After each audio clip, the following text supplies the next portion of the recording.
You ask Tiger to solve. This deals with linear equations with one unknown. The final result is c equals 9. Let's solve it step by step. Group all constants on the right side of the equation. Subtract 54 from both sides. Group like terms. Simplify the arithmetic.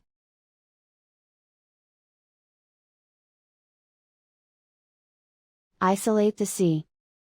Divide both sides by -6. Cancel out the negatives. Simplify the fraction. Cancel out the negatives. Find the greatest common factor of the numerator and denominator.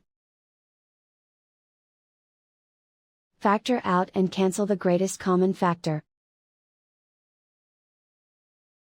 And so the final result is c equals 9.